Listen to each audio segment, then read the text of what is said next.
The first human ship arrived at Nexus Station on a cold morning in the galactic calendar year 4712. The station was the heart of the Conclave of 12, where representatives from every known intelligent species gathered to trade, negotiate, and maintain the fragile peace that held civilization together. When the sensors detected the unknown vessel approaching, every alarm on the station began to scream. The ship was small by galactic standards, barely larger than a trading shuttle. But the readings coming from it made the Conclave scientists freeze in terror. The beings inside were breathing an atmosphere of nearly pure oxygen, gas so reactive that most species used it as fuel for their engines. Their bodies operated at temperatures that would cook a Veluxi alive. And they came from a world with a gravity so crushing that simply standing upright required more strength than most species possessed. High Counselor. Dexaner of the Veluxi watched the ship dock through his compound eyes. His exoskeleton trembled slightly. In his 400 years of life, he had never seen readings like these. The computer had classified their homeworld as a Category 9 death world, the highest rating possible. Nothing was supposed to survive on a Category 9.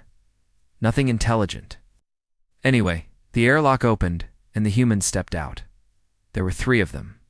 They moved slowly, carefully, as if they were afraid of breaking something. The one in front was a male with gray hair and kind eyes. He smiled when he saw the Conclave representatives waiting for him, and he raised his hands to show they were empty.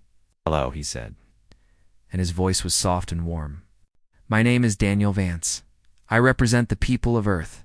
We come in peace, and we hope to be your friends." Dexaner had expected many things from Deathworld creatures. He had expected violence, aggression, demands. He had not expected the gentle tone, the careful movements, or the genuine warmth in the human's eyes. Over the following weeks, Daniel Vance proved himself to be everything the Conclave had not expected. He listened more than he spoke. He asked questions about other cultures with genuine curiosity. He apologized when his footsteps echoed too loudly on the crystalline floors, explaining that humans were heavier than they looked and he did not want to disturb anyone. When a young Kelith child wandered away from her parents, got lost in the station's lower levels, it was Daniel who found her. He carried her back gently, singing a soft song from his home world to calm her fear. The child's parents, beings of pure living light, wept with gratitude. "He is strange," the Kelith mother said to Dexaner later. "His body burns with heat, and his touch should have hurt my daughter." But she said it felt like sunlight. The Conclave voted to allow humanity provisional membership. It was not a difficult decision. The humans asked for nothing, except the chance to learn and to help. They offered their services as mediators in disputes. Their strange minds seemed capable of understanding multiple perspectives at once. They volunteered to work in the most dangerous environments, places too hot or too cold or too toxic for other species. Within a decade, human ships were a common sight throughout Conclave space. They built hospitals on plague-stricken worlds, using their impossible immune systems to tend patients that no other species could safely approach. They developed translation algorithms that finally allowed the singing shells of Meridian to communicate with the rest of the galaxy. After 10,000 years of isolation, they carried supplies to war zones, walked through battlefields without weapons, and somehow convinced enemies to stop fighting long enough to talk. Commander. Lisa Brennan became one of the most famous humans in the galaxy. She commanded a vessel called the Horizon, and her crew of 47 humans spent their days escorting refugee convoys through dangerous space. Lisa was a small woman with dark hair and a smile that made everyone who saw it feel safe. She never raised her voice, never threatened, never demanded. She simply helped, day after day, asking nothing in return. The Dren were the most suspicious species in the Conclave. They were amphibious traders who trusted no one and kept weapons hidden in every fold of their moist skin. They had survived for millennia by assuming the worst about everyone they met. But even the Dren grew comfortable with humans. Eventually, "They are not like us," admitted Merchant Captain Grell after spending a year trading alongside human vessels. "They do not lie, even when lying would benefit them. They do not steal, even when no one would know. They help strangers for no reason. It is unnatural, but I have come to believe it is genuine. 3 centuries passed. Humans spread throughout the galaxy, but they never conquered. They never demanded territory or resources. They simply ... integrated. They married members of other species when biology allowed, and adopted children when it did not. They learned every language, studied every culture, and treated every being they met with respect and kindness. High Counselor Thexner.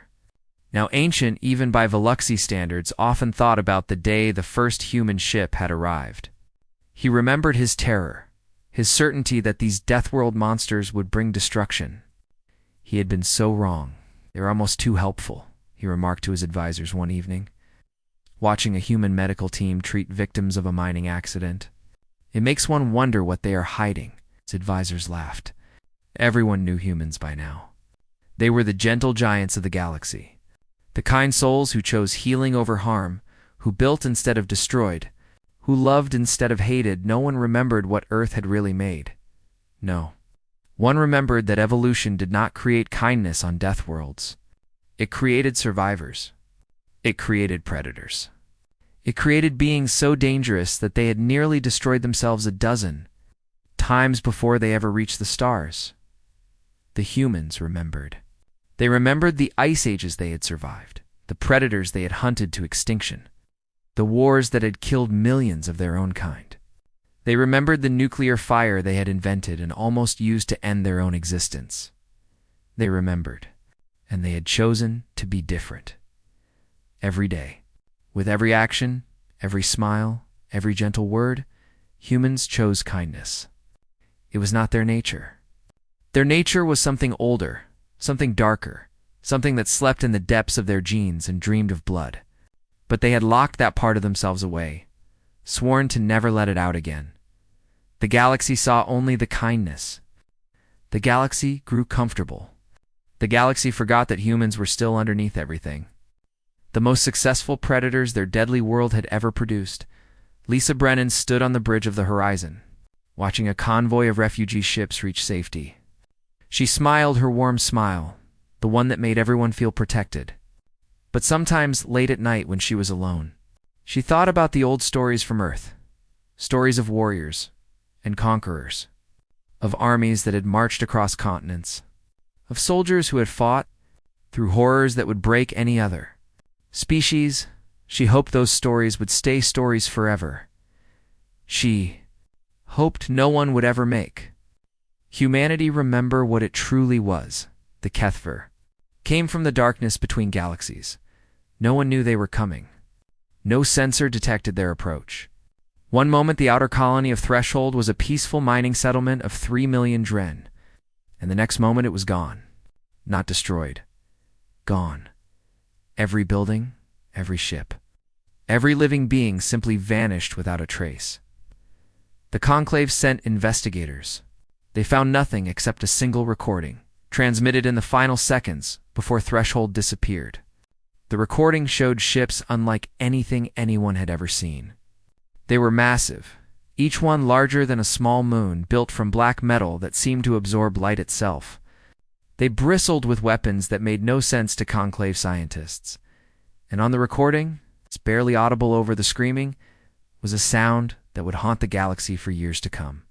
It was laughter. Deep, slow, satisfied laughter. Within a week, 3 more colonies had vanished. High Counselor Thexner called an emergency session of the Conclave. Representatives from every species crowded into the Great Hall of Nexus Station, their voices raised in fear and confusion. No one knew who the attackers were or where they came from. No one knew how to stop them. Then a message arrived. It appeared on every screen, every communication device, every system in the galaxy simultaneously. The face that looked out at them was unlike anything they had seen before. It was humanoid in shape, but wrong in every detail. The skin was too smooth, the eyes too deep, the mouth too wide. It smiled as it spoke, and its voice was like ice cracking on a frozen lake. "We are the Kethver," it said. "We come from beyond your tiny galaxy. We have consumed 10,000 civilizations across 3 galaxies. We have been doing this for longer than your species have existed. We do not come to conquer. We come to harvest." The being paused, and its smile grew wider. "Your terror is delicious. Your suffering is art. We will take our time with you." The message ended. The galaxy erupted into chaos. The Dren homeworld fell 3 days later. 4 billion souls harvested in 6 hours. The Kethver did not use weapons in the traditional sense. Their ships simply arrived, opened their massive holds, and began collecting. Beams of strange light reached down from orbit and pulled living beings up into the darkness. The Dren fought back with everything they had, but their weapons did nothing. The Kethver ships ignored every attack as if it were nothing more than Rain Merchant Captain. Grell was one of the last to die. He had spent his entire life being suspicious, preparing for betrayal, expecting the worst. But nothing in his long experience had prepared him for this. In his final moments, as the light lifted him toward the waiting ship, he thought about the humans he had known. He hoped they would find some way to survive. The Veluxy colony at Whisper Station was next. Then the crystalline cities of the Kelith's sacred moon. Then world after world, station after station, life after life. The Kethver moved through the galaxy like a plague, unstoppable and merciless. The Conclave mobilized everything it had. 12,000 warships from every member species gathered at the Meridian Nebula, forming the largest fleet in recorded history. Every weapon was loaded, every shield was raised, every pilot was ready to die. High Counselor Vexener self-broadcast the order to attack. The battle lasted 11 minutes. The Kethver had 400 ships. They should have been outnumbered 30-1. But their weapons operated on principles that no Conclave scientist could understand. They did not fire projectiles or energy beams. They simply pointed at their targets, and those targets ceased to exist. Ships vanished. Not exploded, not destroyed, vanished. The atoms that had formed them one moment were simply gone the next, scattered across dimensions that normal matter could not occupy. Shields meant nothing. Armor meant nothing. The greatest military force the galaxy had ever assembled became expanding clouds of particles in less time, and it took to scream. Only a handful of ships escaped, limping back to Nexus Station with their crews broken and terrified. High Counselor Vexener stood in the Great Hall, now empty, except for a few dozen survivors. His compound eyes were dull with despair. For 400 years, he had led the Conclave through every crisis, found solutions to every problem, maintained peace across a galaxy of different species. Now there was nothing he could do. He opened a channel to every remaining ship, station, and colony in the galaxy. "This is High Counselor Vexener of the Conclave of 12, he said, his voice hollow. "We cannot fight them. Our weapons are useless against their technology. Our fleet is destroyed. I am authorizing a complete surrender. I ask only that the Kethver show mercy to those who remain." The Kethver response came immediately. They began harvesting. Nexus Station live on every frequency. The screams echoed across the galaxy. Millions of beings watched as the Kethver ship surrounded the ancient station and began their work. The beams of light reached down, and the people of the Conclave rose up into the darkness, still screaming, still alive. The Kethver wanted everyone to see. They wanted every species to understand what was coming. They wanted the terror to spread, to grow, to ripen before they arrived to harvest it. In the chaos, someone finally asked the question that had been bothering the survivors for days. Where are the humans? No one knew. The human vessels had gone silent 3 days ago, shortly after the first colony vanished. Their homeworld, Earth, had stopped responding to communications. It was as if an entire species had simply disappeared. Some assumed the humans had fled. Others thought they had been harvested already, perhaps chosen first because of their strange biology. A few hoped the humans were hiding somewhere, saving themselves while the rest of the galaxy burned. None of them guessed the truth. The humans had not fled. They had not been harvested. They had not hidden. They had been preparing, somewhere in the darkness between stars. 37 human vessels drifted in silence. their crews working around the clock on something that no other species would have thought possible. Their lights were off, their engines cold. Their communications locked down tight. Commander Lisa Brennan stood on the bridge of the horizon, watching the tactical display as another world fell to the Kethver. Her face was calm, but her eyes had changed. The warmth was gone, replaced by something cold and hard and very old. Her navigation officer, a young man named Kevin Cho, looked up from his station. "Commander, Earth Command has confirmed?" The vote was unanimous. Lisa nodded slowly. "Good. Tell the fleet to move to final positions." Kevin hesitated. "Ma'am, are you sure about this? Once we do this, there is no going back. The galaxy will never see us the same way again." Lisa was quiet for a long moment. Then she spoke, and her voice was as cold as space itself. "The galaxy is being eaten alive. I do not care how they see us anymore." She turned to face her crew, and every human on the bridge straightened under her gaze. "We tried kindness for 300 years. We tried peace. We tried to be better than what we were. And maybe, if the universe had let us, we could have stayed that way forever." She looked back at the display at the deaths happening across 1,000 worlds. "But the universe did not let us. So now we remember." The human vessel Horizon had been running silent for 3 days, drifting through an empty region of space that no trade route passed through. Its engines were cold, its lights were dark, and its crew had not slept more than a few hours since the nightmare began.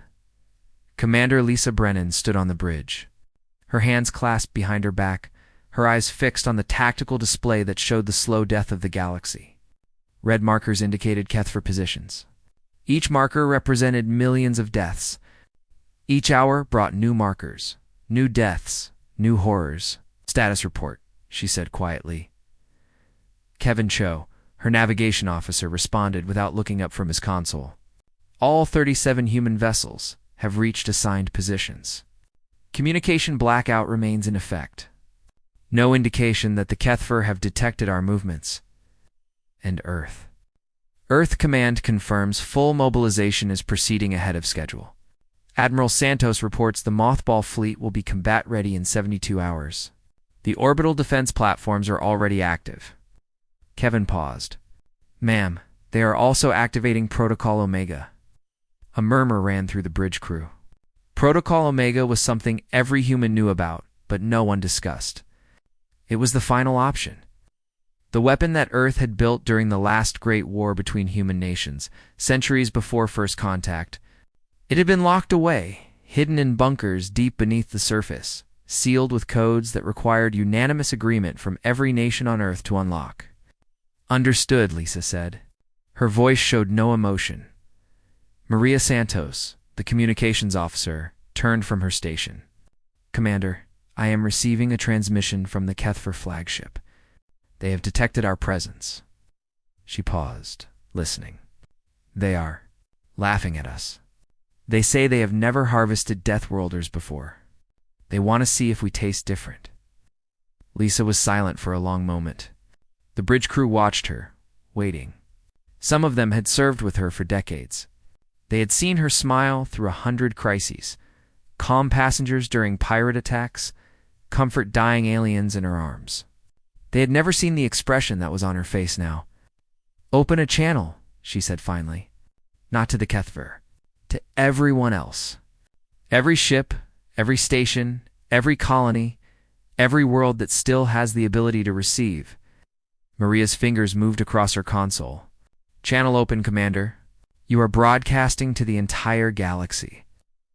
Lisa stepped forward, her face filling the transmission screen. Behind her, the bridge crew stood at attention, their faces hard. "This is Commander Lisa Brennan of the Earth vessel Horizon, speaking on behalf of humanity," she began. Her voice was calm, measured, carrying across light years to every surviving member of every surviving species. "For 300 years, we have lived among you as friends. We have healed your sick, taught your children, built your hospitals, and buried your dead. We asked for nothing in return except friendship and fair trade. We chose this path because we remembered what we were, and we were afraid of becoming that again." She paused, and when she continued, something in her voice had changed. It was harder now, colder, like steel hidden beneath silk. We are from Earth. Our world is classified as a Category 9 death world, the most dangerous rating your scientists can assign. What your scientists do not understand is what that classification truly means. It means that everything on our world is trying to kill everything else. It means that every creature, every plant, every microorganism has spent billions of years learning how to survive by any means necessary. Lisa's eyes seemed to bore through the transmission screen. We evolved on that world. We did not become the dominant species because we were the strongest or the fastest or the largest. We became dominant because we were the most dangerous. We learned to think ahead of our predators. We learned to build weapons that let us kill from a distance. We learned to work together in groups, to coordinate our attacks, to never stop pursuing our prey until it was dead. Her voice dropped lower. We hunted species to extinction when they threatened us. We changed the climate of our entire planet to suit our needs. We split the atom and built weapons that could destroy our civilization 1,000 times over. We nearly used those weapons on ourselves. We came so close to ending our own existence that we could taste the ashes. She let that sink in for a moment. That is what we are. That is what Earth made us. When we reached the stars and found you, we made a choice. We chose to be different. We chose kindness because we knew what we were capable of if we ever stopped choosing.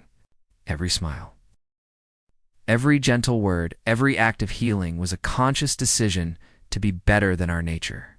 Lisa straightened, and her voice rang like a war drum. The Kethver have made a mistake.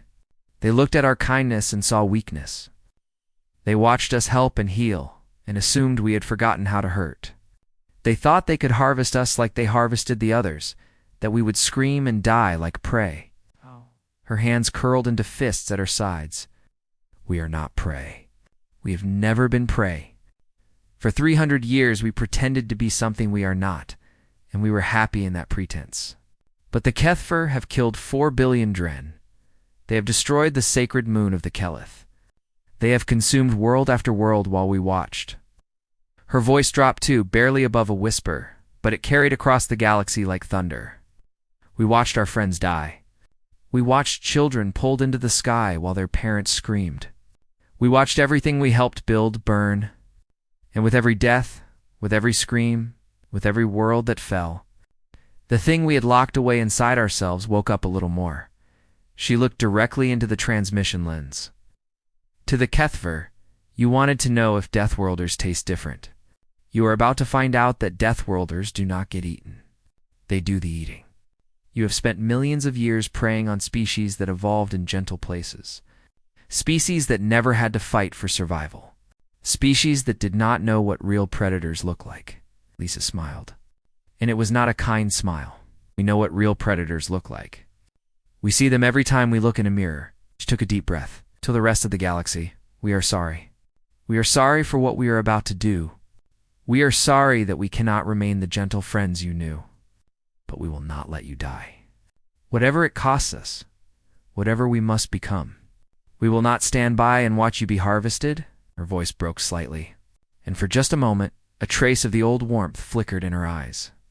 When this is over, if any of you can still look at us without fear, we hope you will forgive us. We hope you will remember the 3 centuries we spent trying to be good. We hope you will understand that we did not want this.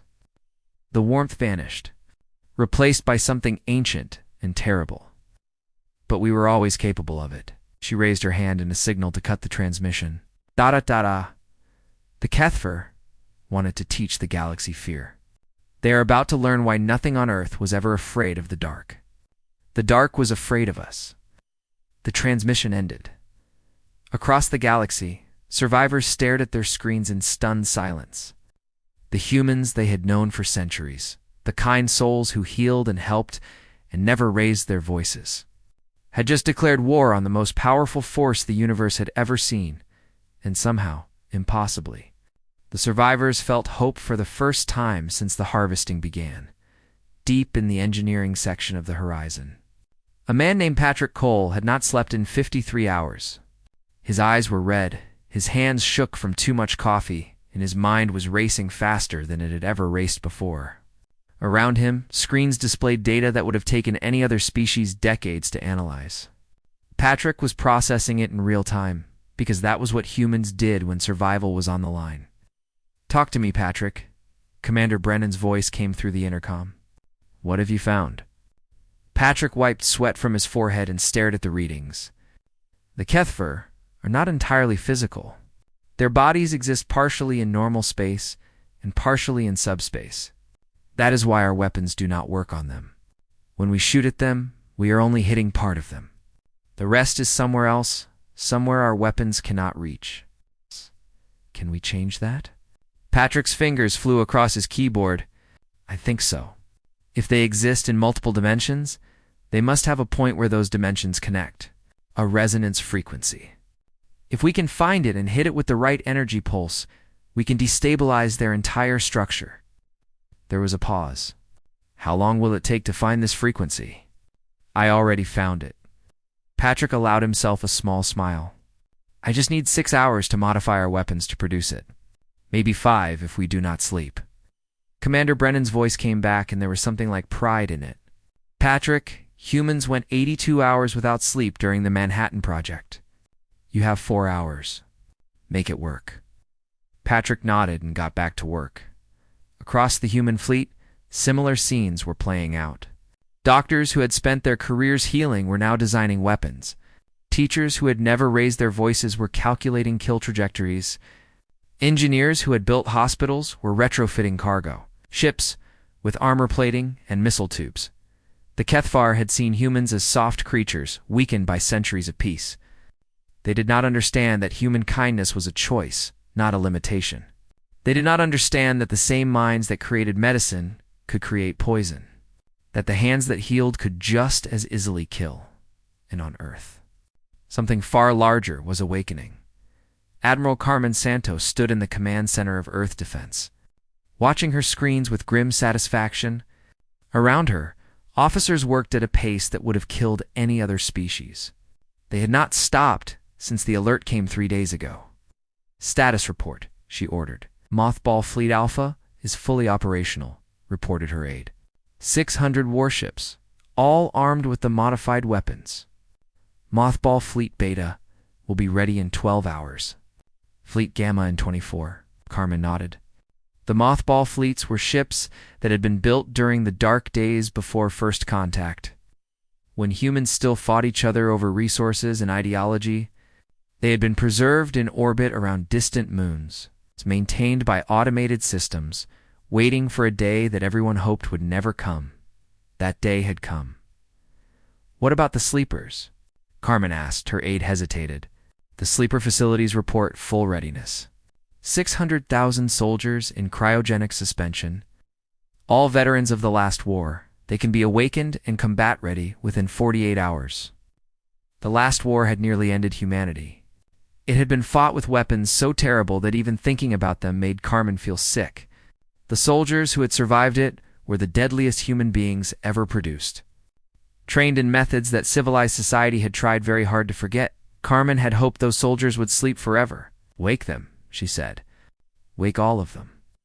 In bunkers across Earth, in facilities that officially did not exist, cryogenic chambers began their warming sequences. Men and women who had closed their eyes during the darkest chapter of human history began to wake.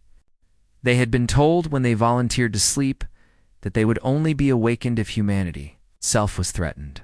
None of them seemed surprised when they learned what was happening. They simply asked for their weapons and their orders. Meanwhile, in the asteroid belt, other facilities were coming online. Weapons platforms that had been hidden in the rocks for centuries began to power up. Their seas. Thames were ancient by galactic standards, crude and brutal compared to the elegant technology of the Conclave. But they had been designed by humans for human wars, and they did not need elegance.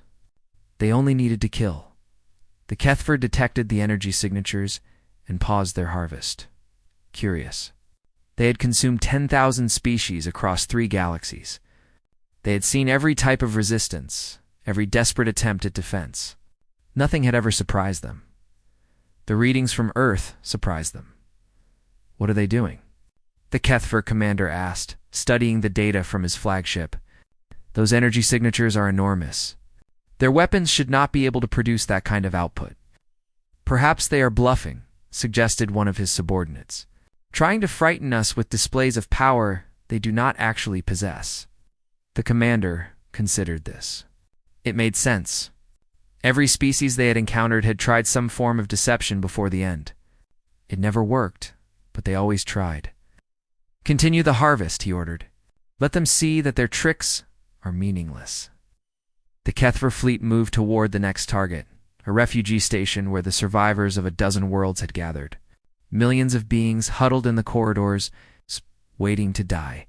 They never reached the station. The first wave of human ships emerged from faster-than-light transit directly in front of the Kethver fleet. There were only 37 of them, tiny compared to the massive harvester vessels. The Kethver commander laughed when he saw them. 37 ships. Against 400? These creatures are insane, sir, one of his officers said, voice uncertain. The weapon signatures on those ships, they have been modified. They are producing an energy frequency I do not recognize. Relevant. All weapons have proven useless against us. Destroy them. The Kethver fleet opened fire.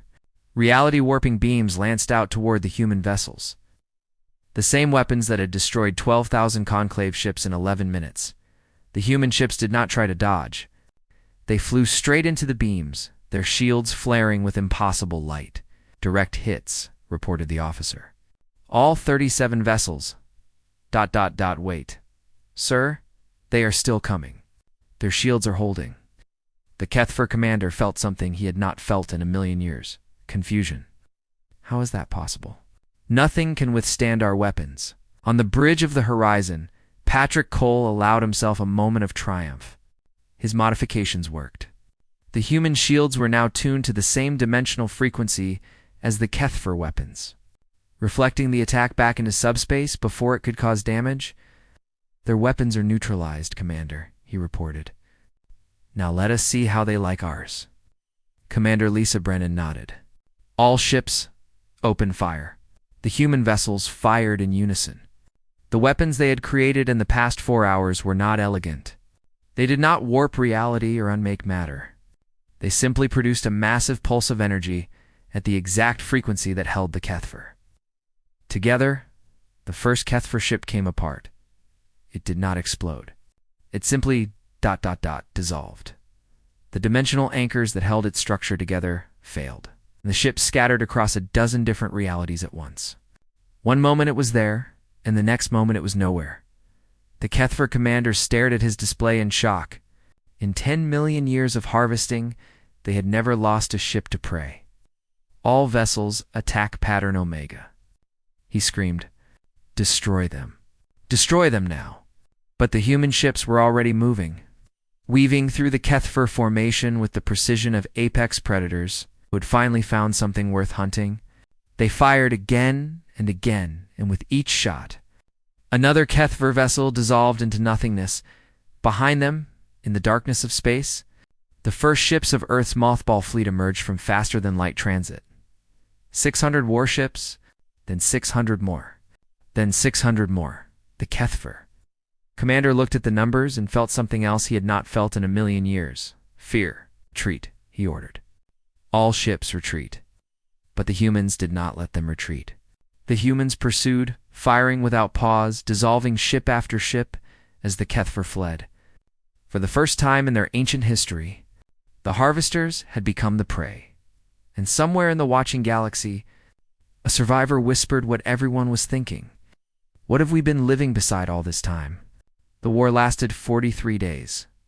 Later historians would struggle to describe what happened during those weeks, because the records were incomplete and the survivors did not like to talk about it. But some things became known, passed from species to species, elder to youngling. Until they became legend, the humans did not simply defeat the Kethver. They hunted them. After the first battle, the Kethver retreated to the outer rim of the galaxy, hoping to regroup and develop countermeasures. The humans followed.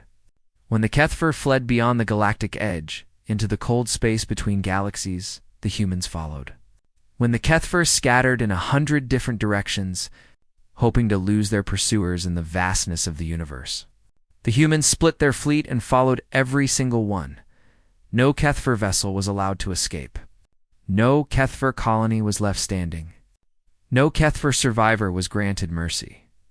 Commander Lisa Brennan led the pursuit herself.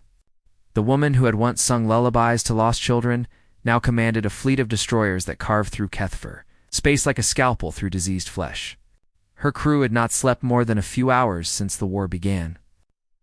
They did not complain. They did not slow down. They simply kept going, fueled by something that went deeper than duty. The Kethfer tried to negotiate. They offered to leave the galaxy forever, to never return, to give back what they had taken. Lisa did not respond to their messages. There was nothing to negotiate. They tried to surrender. They sent broadcasts across all frequencies, begging for the mercy they had never shown their victims. Lisa ordered her communications officer to block the transmissions. Mercy required forgiveness. Humanity was not ready to forgive, in the darkness between the Milky Way and the Andromeda Galaxy.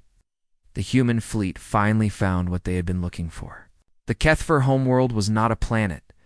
It was a construct, a massive artificial structure built from the bones of 1,000 harvested civilizations. It had drifted through the void for millions of years. A mobile fortress from which the Kethfer launched their campaigns of terror. It was enormous. The readings suggested it was larger than most solar systems. Its weapons could destroy stars. Its shields could withstand the death of galaxies. The human fleet was small by comparison.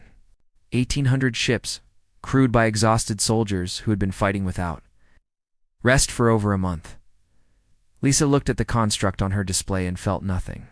No fear, no anger, no satisfaction. Just a cold, empty purpose that had carried her across millions of light years. "All ships, report status," she ordered. Kevin Cho's voice was hoarse from days of continuous duty. "Fleet reports. Ready, Commander." "All weapons charged. All crews standing by, and Earth." Admiral Santos confirms Protocol Omega is in position, awaiting your command. Protocol Omega was humanity's final weapon, the thing they had built during the last war and prayed they would never use. It was not a bomb or a beam or any kind of weapon the galaxy had ever seen. It was something far simpler and far more terrible. During the last war, human scientists had discovered that the fabric of space itself could be torn.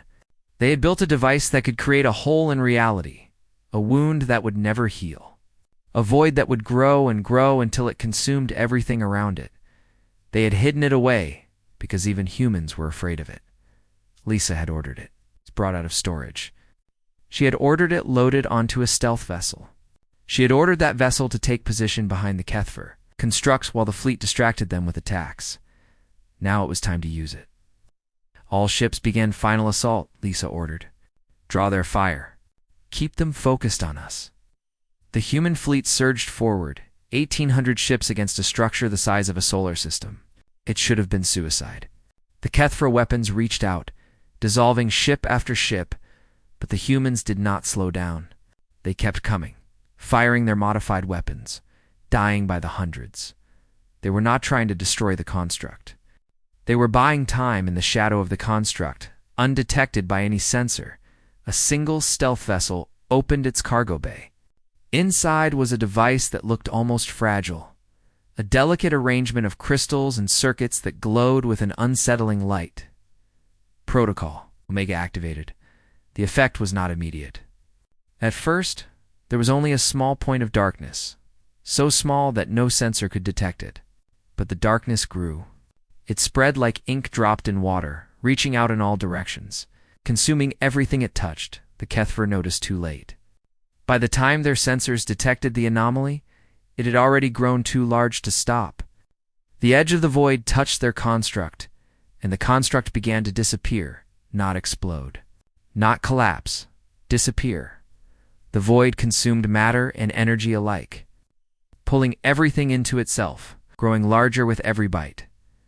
Lisa watched on her display as the Kethfer construct was eaten alive. She heard their final screams as they realized what was happening. as they understood that they were being devoured by something that would never stop, that would pursue them into whatever dimension they tried to flee to, that would not rest until every atom of their existence was gone. The screams cut off. The construct vanished. The void, its fuel exhausted, collapsed into itself and disappeared. It was over. The bridge of the horizon was silent. Lisa's crew stared at their screens, too exhausted and too numb to speak. They had won. They had saved the galaxy. They had done things that no other species in history had ever done. Lisa turned and walked to the observation window. Outside, the stars glittered in the endless dark. Somewhere behind her, back in the Milky Way, the survivors of 100 species were waiting to hear what had happened. She did not know what to tell them. Weeks later, the human fleet returned to Conclave space. The reception was nothing like what they had expected. There were no parades, no celebrations, no cheering crowds. The survivors watched the human ships arrive in absolute silence. High Counselor Thexener, restored to his position after the liberation of Nexus Station, met Lisa at the docking bay. He looked at her with his compound eyes, searching for something in her face. "It is done?"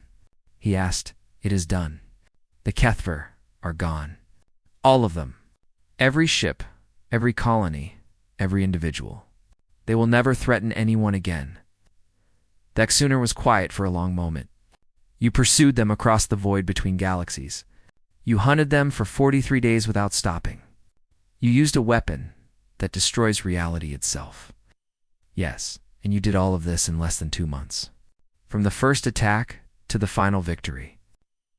You created new weapons, mobilized hidden fleets, awakened soldiers from centuries of sleep, and completely destroyed an enemy that had terrorized the universe for millions of years."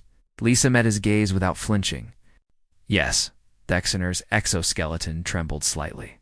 "We lived beside you for 300 years. We thought we knew you. We thought you were kind." Lisa's face softened just a little, and for a moment the old warmth flickered in her eyes. "We are kind. We choose to be kind. Every day, with every action, we choose gentleness over violence. We chose it before we met you, and we will choose it again now that this is over." "But you are capable of this," Thexener said, gesturing at the fleet behind her. "This ... fury. This relentlessness. You always were." "Yes, we always were. We are not proud of it. We hoped we would never have to show it. But when you needed us, when the galaxy was dying, we did what we had to do." Thexener studied her for a long moment. Then, slowly, he extended his fragile claw in the gesture of trust. "Thank you," he said quietly, "for saving us, and for being willing to become what you hate to do it." Lisa took his claw gently, so gently, her human strength restrained to the point of delicacy. "We will go back to helping now," she said. "We will rebuild what was destroyed. We will heal what was wounded. We will be your friends again, if you will have us."